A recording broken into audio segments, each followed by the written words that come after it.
Hi friends, இன்றைக்கி காய்கறியானோ இல்லை கருவாட்டு குழம்பு எப்படி வேணாலும் சொல்லலாம். அது எப்படி செய்கிறதுன்னு பார்க்கலாமா? இதுக்கு வந்து முருங்கைக்காய், கத்திரிக்காய், வெண்டைக்காய்லாம் எடுத்து வச்சுருக்கேன். சின்ன வெங்காயம், பூண்டு உரித்து வச்சுருக்கேன். புளியும் ஊற வச்சுட்டேன். அரிசி வந்து ஊற வச்சுட்டேன் சாப்பாடுக்கு. இப்போ குழம்பு தாளிக்கிறதுக்கு நல்லெண்ணெய் சேர்த்து கொஞ்சம் வெந்தயம் சேர்த்துருக்கேன். ஆல்ரெடி நான் புளிக்குழம்பு வீடியோ நிறையா போட்டிருக்கேன். இதில் வந்து சின்ன வெங்காயமும் பூண்டு சேர்த்துக்கிறேன், கருவேப்பிலை. வெண்டைக்காய் வந்து வதக்கி விட்டு சேர்த்தா நல்லாயிருக்கும்ட்டு ஃபஸ்ட்டே சேர்த்துட்டேன்.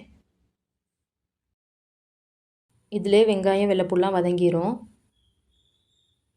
இதில் 2 தக்காளி, சின்ன தக்காளி 2 சேர்த்துக்கிறேன். முருங்கைக்காயும் இதோடு சேர்த்து கொஞ்சம் நேரம் வதங்க விட்டுட்டேன்.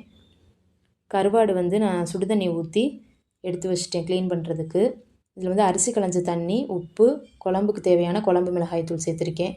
அரைக்கிறதுக்கு தேங்காய், சின்ன வெங்காயம், புளி தண்ணியோடு சேர்த்து வச்சுட்டேன். இந்த குழம்போடு அப்படியே சேர்த்துக்கிறேன். முருங்கைக்காய் நல்லா வெந்தோடனே தான் நான் புளி தண்ணி சேர்க்குறேன். இப்போ இதோட நான் கத்திரிக்காயும் சேர்த்துக்கிறேன். கத்திரிக்காய் வந்து முதல்ல சேர்த்தோம்னா கரைஞ்சிரும்.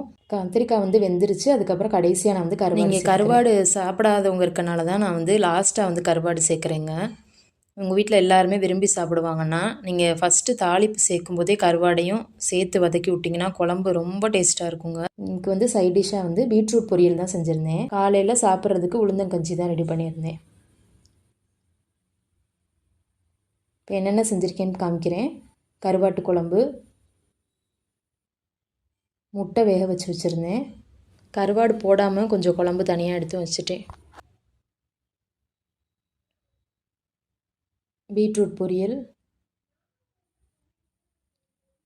உளுந்த கஞ்சி, அப்புறம் சுட சுட சோறு. அவ்வளோதான் ஃப்ரெண்ட்ஸ். Bye friends.